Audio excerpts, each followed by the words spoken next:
Hello and welcome to the Sense Making in a Changing World podcast. I'm Morag. Join me each week in conversation with leading permaculture and ecological educators, thinkers, activists, authors, designers, and practitioners to explore the kind of thinking we need to navigate a positive and regenerative way forward to myceliate possibilities and share ideas of what a thriving one planet way of life could look like. My guests offer voices of clarity and common sense. This month, we're creating a special urban agriculture series in collaboration with Urban Agriculture Month, organised by Sustain Australia. In this episode, I'm speaking with Bjorn Low, creator and director of the amazing Edible Garden City project in Singapore, an urban community farming and edible gardening phenomenon transforming Singaporeans' relationship with food and growing food. Edible Garden City is a proud recipient of the 2021 President's Award for the Environment. Bjorn started the Edible Garden City project around a decade ago and has been championing the Grow Your Own Food movement for social, ecological and health benefits. Almost all of Singapore's food is imported, and there's been little opportunity for generations to be connected with food growing. Bjorn's own transformation from digital specialist to a permaculture farmer and then educator has been profound. This really is an amazing story of what's possible in highly urban communities. Edible Garden City is so inspirational. Let me begin first by acknowledging that I'm recording this episode from my hand-built solar-powered studio here on beautiful Gubbi Gubbi country. I'm surrounded here by my beautiful permaculture design gardens in a permaculture eco-village. The Sense Making in a Changing World podcast is a project of the Permaculture Education Institute. We teach permaculture design, teachers, and livelihood skills online to people on 6 continents, who in turn localize and enrich this knowledge and find appropriate ways to apply the planet care ethics of earth care, people care, and fair share wherever they are. So before we jump in, I'd like to invite you to subscribe to Sense Making in a Changing World podcast on your favorite app. And please do leave us a 5-star review and a lovely comment, because it honestly really does help the bots to find this little podcast. Okay, let's turn the conversation now to Bjorn Low. Welcome to the show, Bjorn. It's really lovely to have your company here today as part of this special urban agriculture series. You're from Singapore. And I understand that Singapore is, I've never actually been to Singapore, but I understand it's a highly urbanized city-state, multiple islands, that has a history of importing most of its food, as I understand. So can you tell us a little bit about maybe a bit of the context of the Edible Garden City project in that Singaporean frame? Thank you for inviting me onto this show. And yes, I'm from Singapore, born and bred. And I think when I was growing up in Singapore, there was very little opportunity for me to engage with food growing or agriculture. And this was in the 80s. And during that time, Singapore was going through a rapid industrial transformation where a lot of the spaces that were in the past small family farms were then, converted into residential, high-rise residential, and sort of industrial application. And so the opportunity when I was young to just drive past or walk past a farm was very limited. I think this is again something that many Singaporeans of my age experience whilst growing up. And I think this transformation during that time was very essential for Singapore, as we don't have any natural resources at all. So we have to import our water, for example, from Malaysia. The rhetoric, or at least the goals by the then government, was to increase, our GDP capacity through other forms of human resourcing, manufacturing, and then financial services, and now biomedical science. And so agriculture and food production became very, very secondary in its importance, because the idea that if we have a good GDP, we can always command imports of food at a good price, right? And because we don't have land, we don't have resources, it is better to do it that way. So that has then gone on for 20 20 plus 30 years. And today, Singapore imports 90% of our food from 170 countries.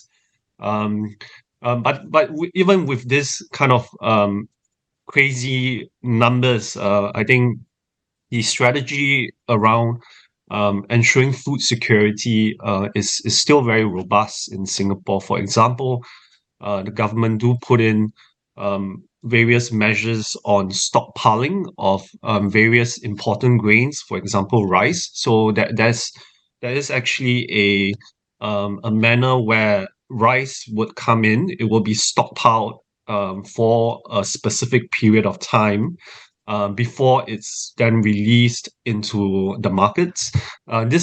This kind of ensures that there's always that latent supply of grains or important food stuff that could tide us through maybe a global shortage, for example, or price hike to control prices around food.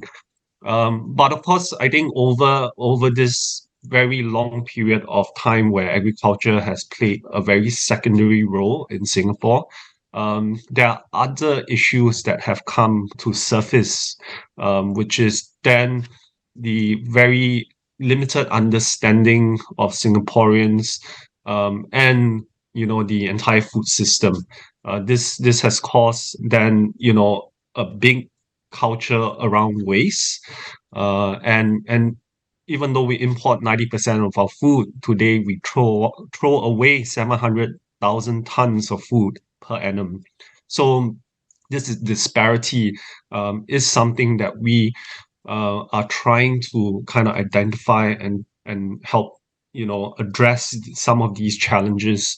And I think when I got back to Singapore after working on many farms around Europe, seeing different models of food production, small holding farms and different methods, very encouraged to then look in the rural areas. I think Singapore, though a small island, do have a very small countryside, and I started looking there for just a 1 acre plot to run a market garden, which was what I've learned in the past. But I think the accessibility to agriculture land is then tied with a lot of barriers. You can't go and get an acre plot and then start growing food and then selling them. You need to be a established enterprise with insurance amount of millions of dollars, and so the barriers of entry for any new farmer coming into the space was very limited. And and for me, after seeing that, I was very discouraged. I was a bit disappointed. And walking around the city, I was like, hey, there's this grass patch between these two buildings. Perhaps getting something started here, growing produce for the community and selling it to the restaurants could be a model that could happen. And that was the idea that started. So urban agriculture was never what I intended to do. It kind of came out because of a need of a restriction, and just being a bit more creative in how I approach the way to create an agriculture business in Singapore. Can I just take a step back, because that's a wonderful story of a long arc that you've just taken us, and I wonder, how did you actually get to that point of realizing the importance and value of the food system and agriculture, and go from probably not an agriculture background to going and visiting farms around Europe? Like, what was the shift that happened in you? I did spend a bit of time in the UK, and it was I was in a corporate job, and I was just feeling very disillusioned, and actually I chanced upon or came across a concept called permaculture, uh, and and it's like, oh wow, I don't have to work in a corporate job and I can survive, grow my own food, produce my own electricity, and all of that. And I dragged my partner to permaculture conversions course, and that sort of changed my outlook on what was possible, that you don't have to live in that rat race.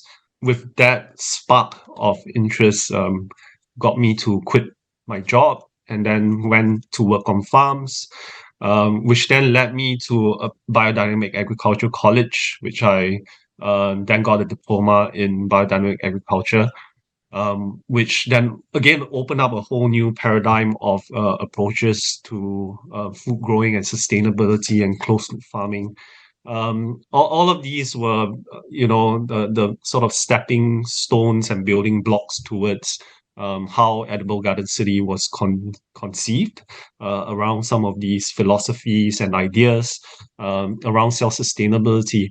And I think trying to fit that idea and concept into a city like Singapore was one of the biggest challenge, because 80% of Singaporeans, or probably more, live in we call it vertical colonies, where small spaces, and whilst there are a lot of green spaces around it, they are very inaccessible in that sense to grow your own food. So the idea about activating spaces in the urban setting was again based a lot on some of these initial concepts like permaculture and biodynamic agriculture.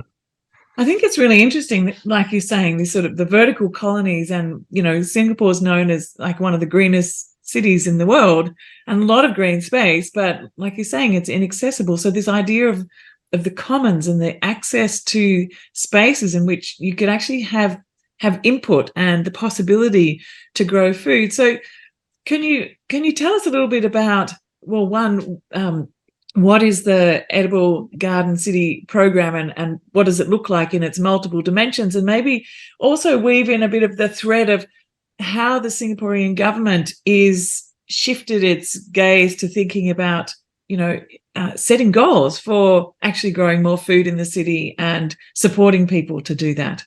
Going back and understanding how the space and the nation is governed is always a top-down approach, where you have authoritarian and push.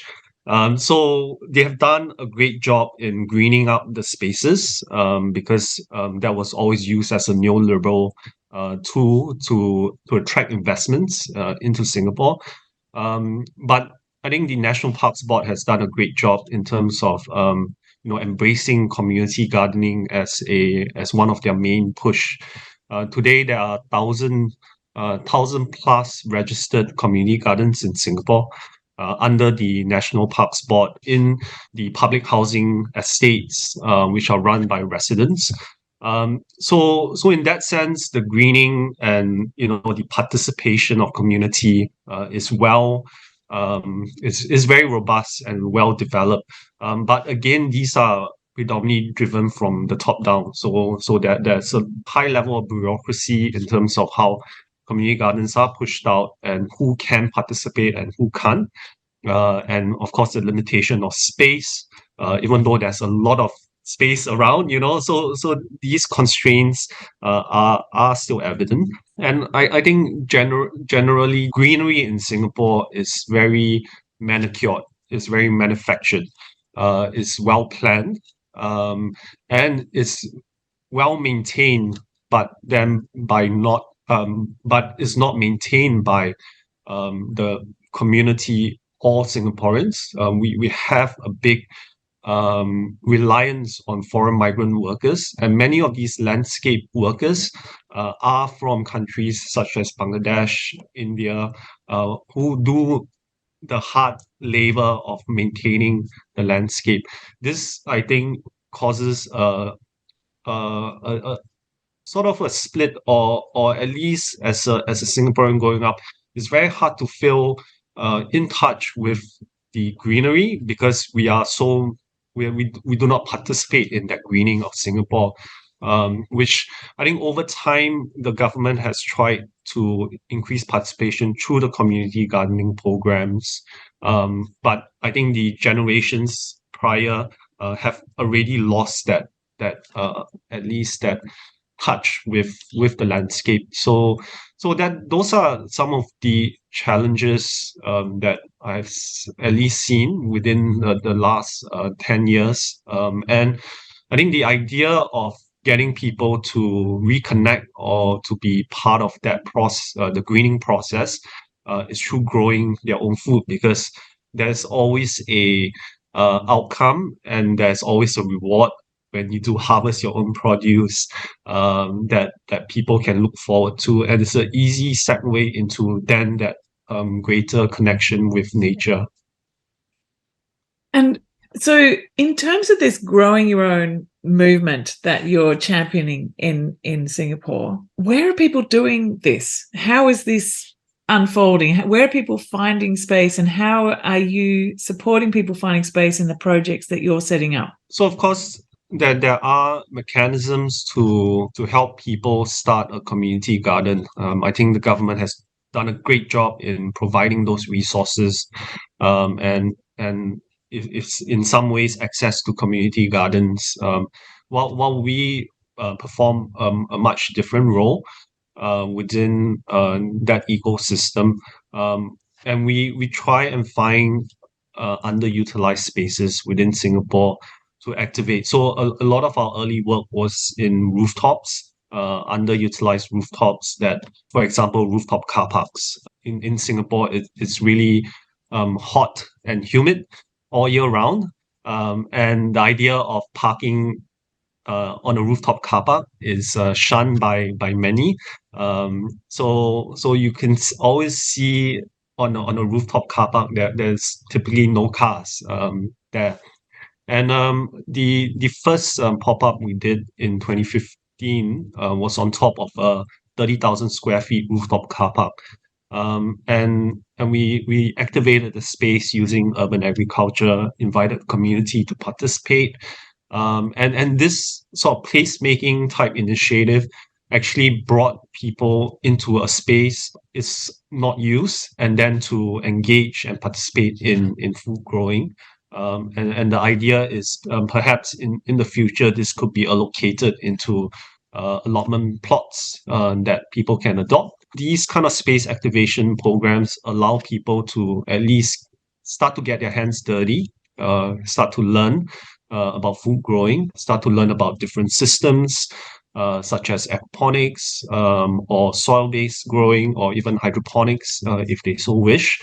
But it is really then a space where people come together with similar ideology, and come and brainstorm about how to design the space, how to create programs, for example, as well, to engage even wider population or audience. There's a lots of things I want to ask you about, but I'm going to go in one direction. One direction that I wanted to ask you about is this concept of soil-based growing in a highly urbanized environment, when the tendency that you see is often towards a lot of vertical growing and hydroponic growing as opposed to the soil-based. So from a permaculture perspective, for me, I'm always tending towards the soil. I'd love for you to share a bit about, when you do have such an urbanized environment, what that looks like, how people are responding to the different concepts, and what you're noticing. Yeah, I think this is a great question. I think in my own journey, of course, I am very much kind of aligned to soil-based growing. And again, with a lot of rooftops, propensity of bringing up soil onto the rooftop do come into challenges. For example, structural loading, if you're bringing up soil, can be an issue. And a lot of times the soil in Singapore most of the time is imported. So again, then it becomes a question for us, depending on the space that we are developing, what is the best systems that can go up. But looking on another view in Singapore, because of the building regulations, so developers, when they develop a new plot of land, for example, with high-rise building, there is a policy which requires them to measure the amount of greenery that they have taken away and then put that back into the building. This policy is called the green plot ratio. So if a developer is to build high rises, he has to then green it. So that actually brought a whole new industry into Singapore around vertical gardening, so vertical green walls, and this then changed the way rooftops have been designed. So down the line, the newer buildings, for example, would have rooftop gardens already planned in because they are trying to achieve this green plot ratio in order to develop the space. And what this is done is then the structural loading and all that will be already considered, the drainage will be considered, and the soil will be brought up. Where the soil comes from, we don't know.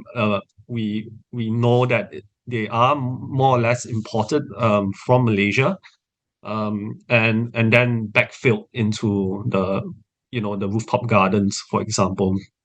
But I think Singapore and Malaysia are pretty close, and they do have the same soil type, which is quite heavy yellow clay.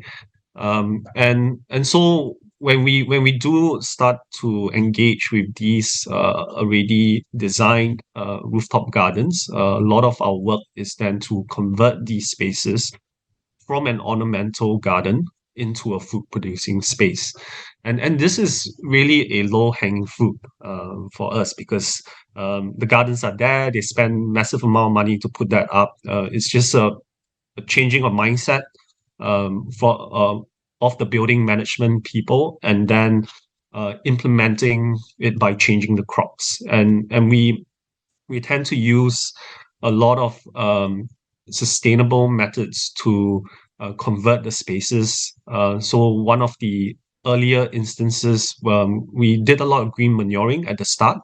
We brought in a lot of compost, and these are composts that have been manufactured in Singapore or made in Singapore using horticulture trimmings.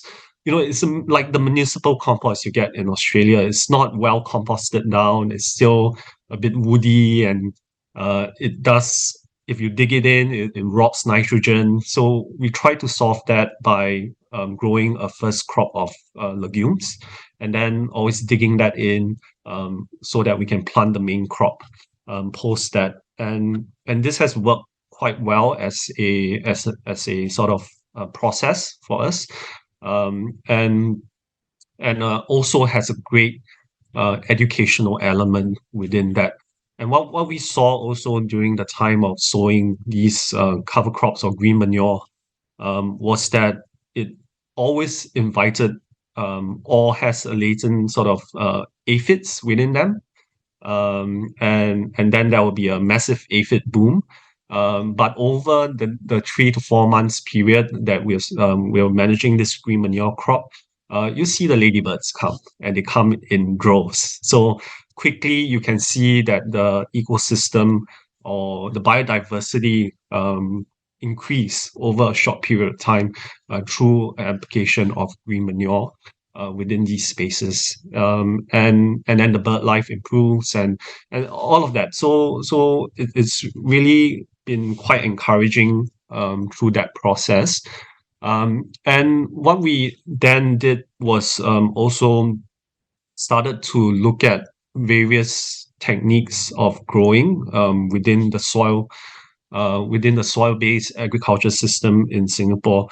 One challenge with Singapore, as with many other tropical countries, is the crazy torrential rains we get every day.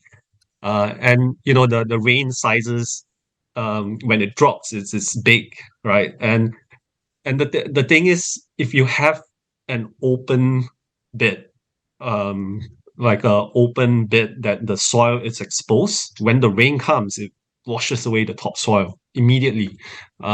So in Singapore or in a lot of tropical areas, how they do agriculture is they build greenhouses, and that really puzzled me at the start. I've seen lots of polytunnels and greenhouses, and they were normally used to keep the heat in so that you can extend your growing season.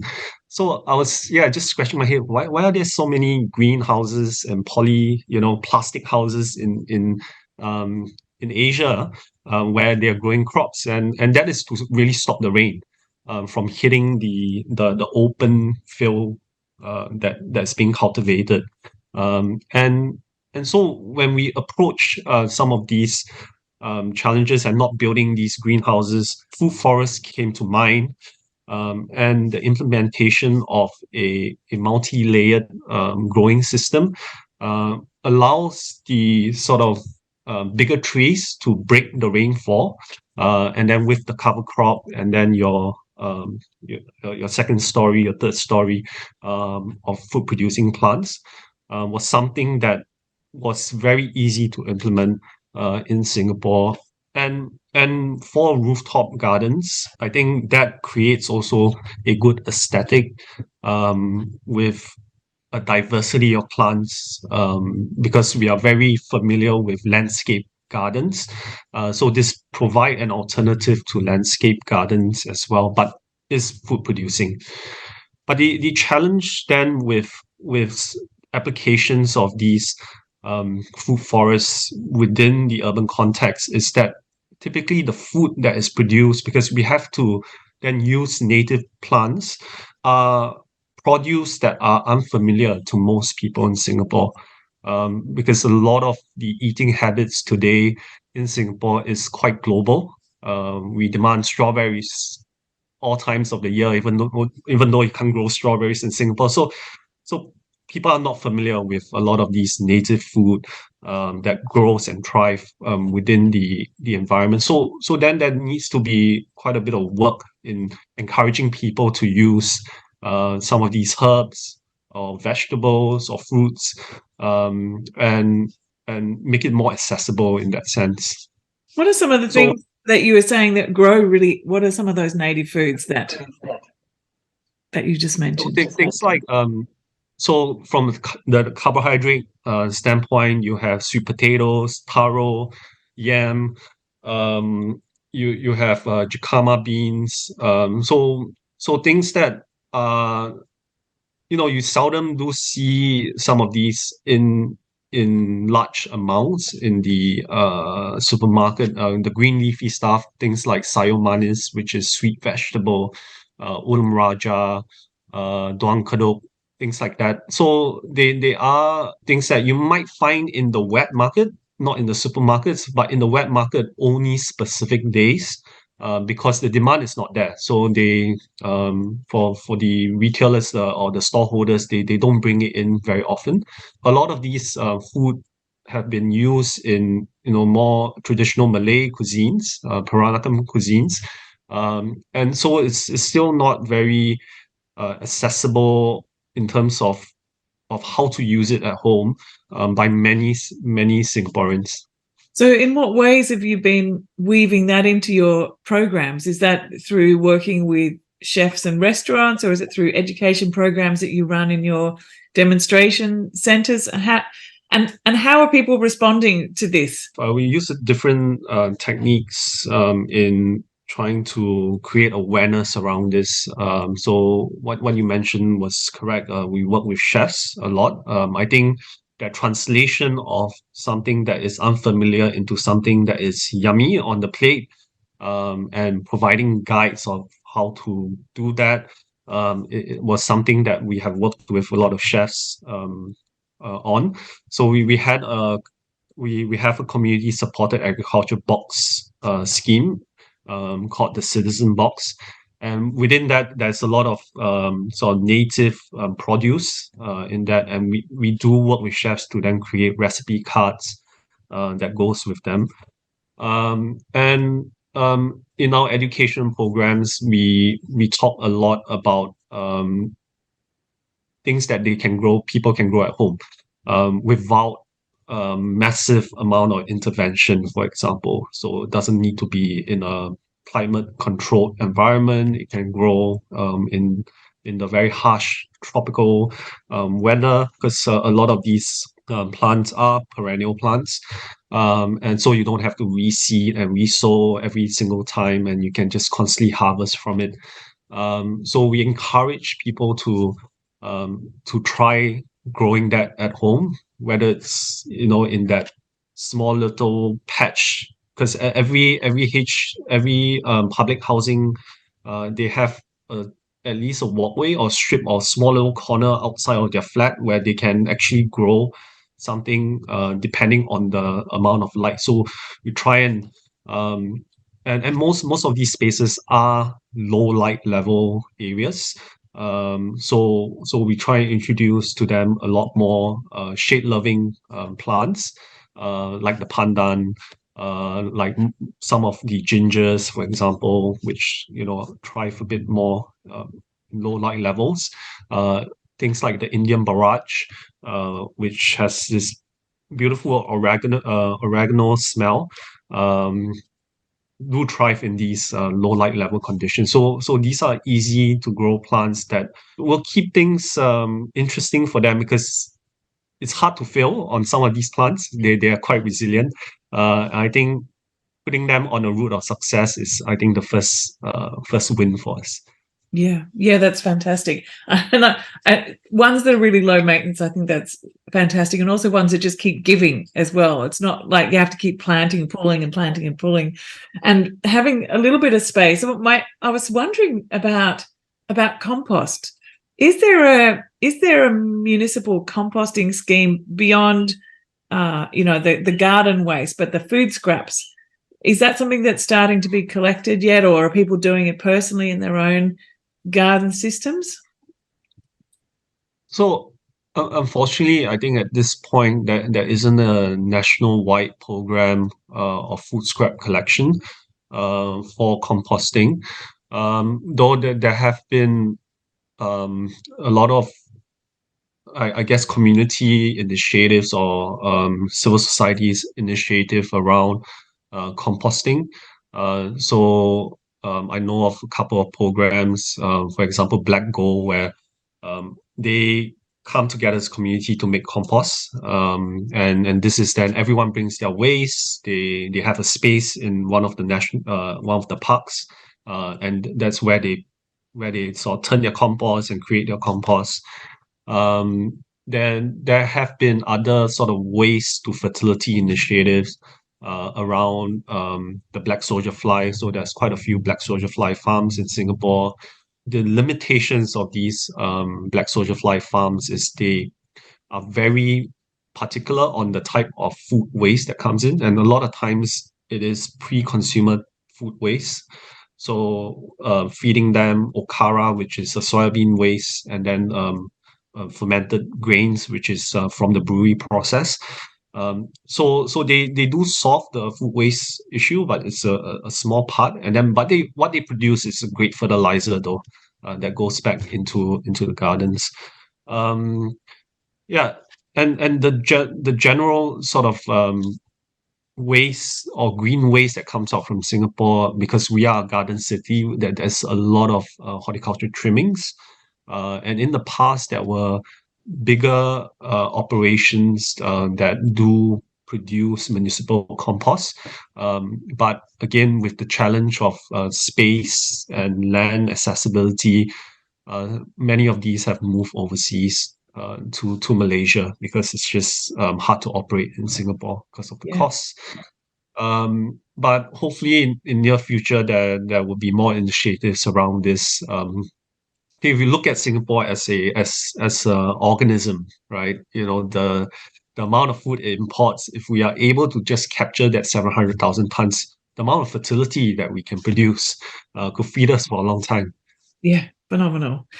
I'd love to hear more about some of the specifics of your programs. You've talked about, you have citizen boxes and demonstration farms, education centres, and I understand too. You help to offer some sort of employment for people with disabilities, or there's also programs that are sort of lifestyle events that are encouraging community engagement, or therapeutic gardens, as well as the chef gardens. And I wonder whether there's anything with schools.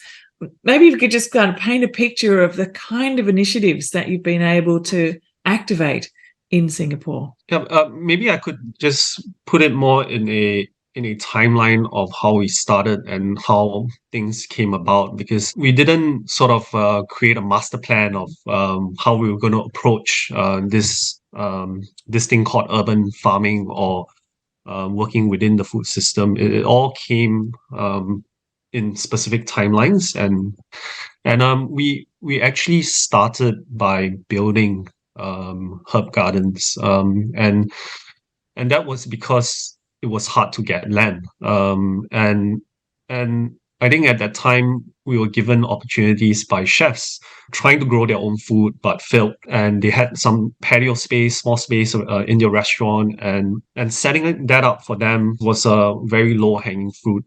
So we built one garden led to 200 gardens. But we never intended, that was never our intention to build gardens. It was always about farming. So over time, building these gardens, people started to see what was happening, and they started to offer space. And this then led towards us setting up a closed loop farm in Singapore on one of the transitionary state land. Over time, we built gardens for such a diverse group of organizations, from schools to restaurants to developers to hotels. So it was always sort of mix and match. Schools were something that were always part of that ecosystem, because we were able to translate a lot of the outcomes that we wanted the students to take through the garden, through creating a living classroom, an outdoor classroom. In the early days, when we were setting up herb gardens or an urban farm in schools, the teachers were they would normally send the naughty kids to us, people on detention, um, um, as a form of punishment, right? Go work on the garden, and but we have seen that change in the last 10 years. Today, you get the top grade students participating in it first. So that mindset has shifted a lot, and I'm really glad that it has. Why do you think that shifted, and what's happened? What's happened to make that? Because that's really interesting. I think that's fascinating. I think this is again sort of over time there have been changes in the global ecology as well. Sustainability became a more trendy subject. Singapore's government, with its commitment on producing more food, became highly publicized. So the mindset started to shift in people, to understand that food production is fundamental. It's not a punishment to work in the garden, and working in the garden has therapeutic benefits as well.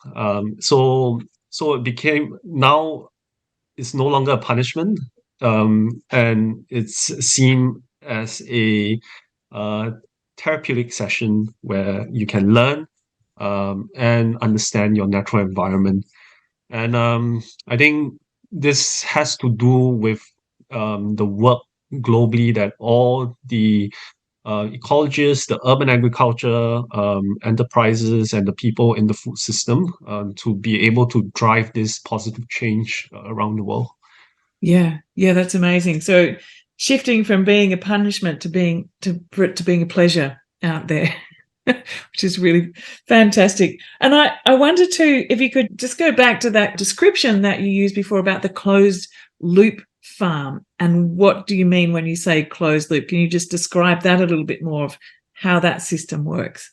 Yeah, I first came across closed loop, or at least the philosophy around closed loop farming or closed loop systems, first through permaculture and then through Rudolf Steiner's work, viewing the farm as a living organism, and how the waste generated can be repurposed, ensuring there's minimal inputs but maximum output. And this has always been etched at the back of my mind.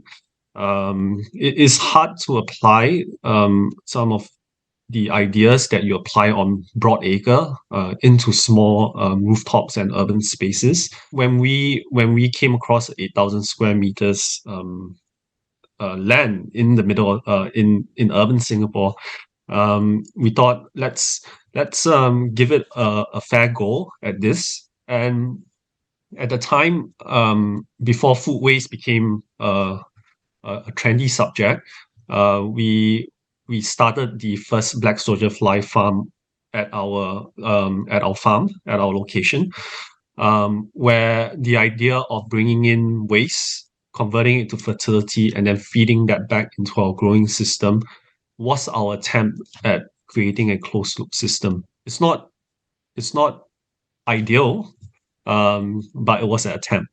And we have learned a lot from that experience. Is that sometimes you just can't be a purist. You just have to let go, allow the mechanics to sort itself out. Over time, it has evolved as well into something very different today.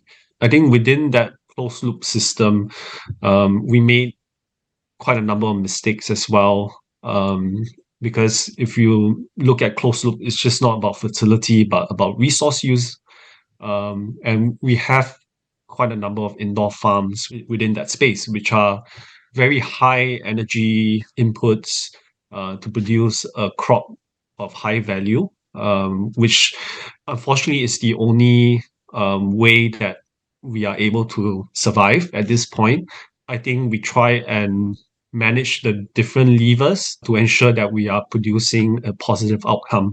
So it's not calculated in terms of how much CO2 we're producing or that, but we measure social impact outcomes and also then environmental outcomes as well. I'm really interested to hear what your thoughts are in terms of the shift. You've talked about the shift in perception in some directions, but are there younger people that you're discovering who are saying, yeah, I really want to get into urban agriculture here in Singapore? Or are there shifts in professional organizations, like you're saying, like there's the greening roof and green buildings movement, which is really huge, but are you seeing people now automatically going to think about food in the way that they're doing that? Has that dial moved? Have you noticed? Yes, the dial has moved quite a lot, especially in the last few years. I think during COVID and post-COVID, actually accelerated during that time because it was very clear the supermarket shelves were not stocked. People were panic buying. That started to get people to think about food and where their food comes from and food systems and encouraging local agriculture and growing their own food. So all these were really accelerated during the pandemic and the lockdowns, which in some ways, encourage many people to think outside of the box as well. But unfortunately, I think as we get back to normalcy, people start to forget the garden beds that they have once put in when they were stuck at home are now disused. It's important to keep the momentum going through the work that we do. The whole experience for young people on the farm. Well, we have many volunteer groups coming from schools, all personal volunteers use. The experience of growing a plant and harvesting it. I share with you this example of this young lady who has been working on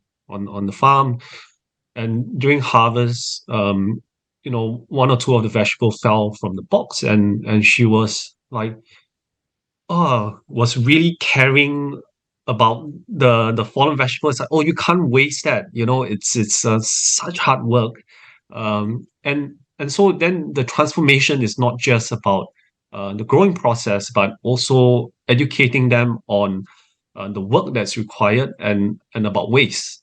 And a lot of times, the young people bring these stories or these learnings back home, sit on a dinner table, share with their parents, and kind of in some ways also change the mindset of the family and practices within that, whether they are now doing composting at home, or whether they are being a lot more aware of their food waste, whether they're growing their own food, things like that.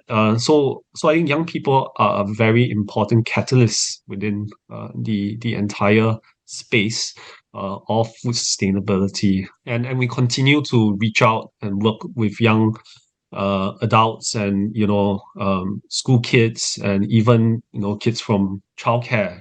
They come to the farm as well to experience. And because of restrictions and space, we found, of course, having animals on the farm provides always that additional engagement tool with the kids, and of course the insects. The black soldier fly farm that we have on site creates excitement with the kids as well.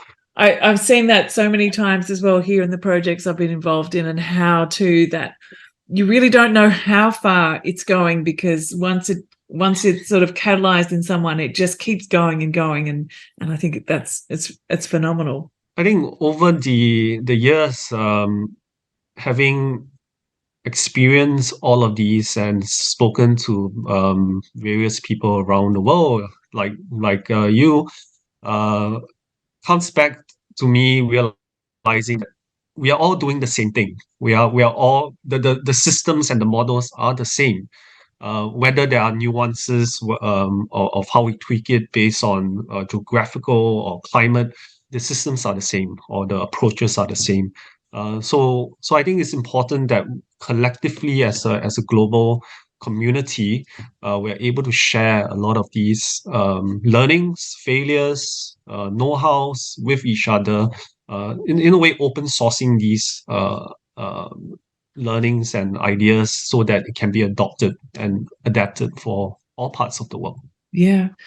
I wanted to ask you, we talked about the young people. What about the older people who might remember farming and agriculture? Like, what's their response to this? We have been focusing on the elderly population for the last 4 to 5 years.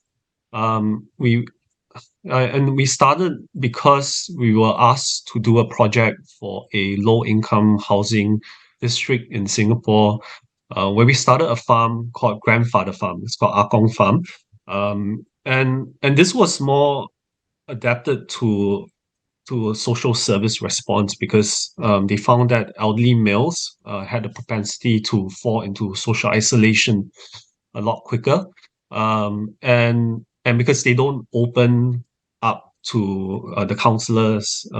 So the farm was actually used as a tool to bring these elderly gentlemen down into a community setting.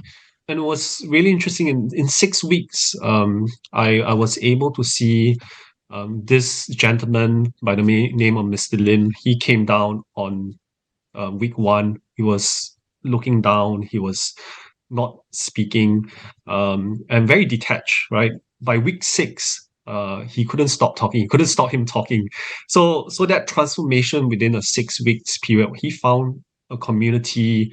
He found solace in the plants. He told me that I have insomnia, so at night I come down to the garden to look at the garden, and so it becomes very powerful, not just as a food growing tool, but also as a community activation tool. And we continued down this path, where we work with the National Parks Board and the National University of Singapore to work on the sort of more medical outcomes of horticulture therapy and care farming. And through the research, we have found actually a reduction in stress markers within the participants. And these are blood markers samples that we took prior and after the program. And these are stress markers that causes inflammation in the body. And whether you associate then the string of illnesses that comes from inflammation in the body, dementia being one of them, we were able to prove that there is a benefit from working in the garden or being close to nature, and doing something hands-on with nature could reduce this propensity of that inflammation. So So anecdotally, the experiences have come up, and then medically there are also now evidence. So we decided to really focus on this idea of converting many of these of our urban farms into care farms, not only for elderly, but I think everyone needs some sort of care, whether it's stressed out office worker down to the stressed out school kids, or the elderly. But the farm will then form that foundation of providing care to the community, but also to then the environment and nature. I love that concept, the care farming. It's a term that I've been starting to use, and I'm hearing it pop up in lots of different places. And I'm so curious to hear, is the research that the university doing actually using those terms, care farm, in the work that they're doing? Is there documented research about this? I would love to tap into it. Currently not in Singapore, but in countries such as the UK, in Netherlands, care farming is a well-established concept, whether it's green care, and there are many terms for it. And so it's still something quite new in Singapore. And with a lot of these sort of more linked to medical research, we need to do a lot more studies. So we are working with the National University Singapore, the School of Public Health, to institute a study of 200 elderly patients or participants that come into a farm to do a program on farming, and then to measure again the blood marker samples. I think to increase the sample size allow us to collect a lot more data. We hope that in future that if you go to a hospital or a clinic and share that you have a bit of depression, or just feeling a bit down mentally, instead of prescribing the person a antidepressant, prescribe him or her a course in urban farming at your local community farm. I think that will be one of the best outcomes that we hope for. Yeah, yeah. And just finally, too, you're currently doing doctoral research on food sovereignty and indigenous food systems in Singapore. I wonder whether you might just be able to speak a little bit about the direction that you're taking that research. For me, it was more a realization down the track that a lot of the work that we were doing was again in the natural ecosystem, and the plants that we were using were indigenous and native plants. And it was only when I was doing my research, my doctoral research, and being based in Victoria, and then having engaged with the indigenous community, First Nations community here in Hillsville at Corandac, was when I started to realize that, hey, I've been using all this knowledge to create these gardens, but I've never for once thought about where those knowledge have come from. And of course, then making money from it, and not then paying my due respect or yeah, referencing in that sense. So then that got me to look into that, and starting to understand the history of the indigenous community in Singapore, which are the Orang Lauts or the Orang Pulaus. They are seafaring communities. They fish, they forage for their food, and they live always in harmony with their environment because they rely on the environment for sustenance.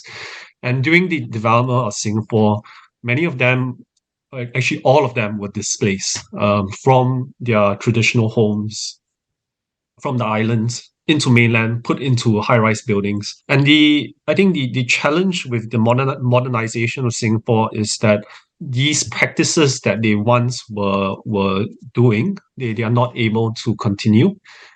Today, foraging in Singapore brings you a hefty fine or jail term.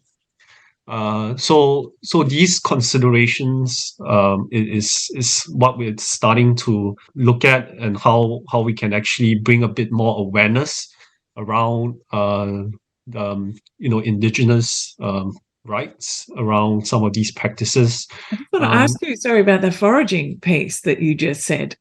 Foraging can bring you a jail term. Foraging what? What could possibly land you in jail to forage? So because of again a very top-down approach in governance in Singapore, all land in Singapore is owned by the government in some sense or another. So state parks or just green corridors around Singapore, they are considered state land. So if you pluck something from that, it's breaking the law.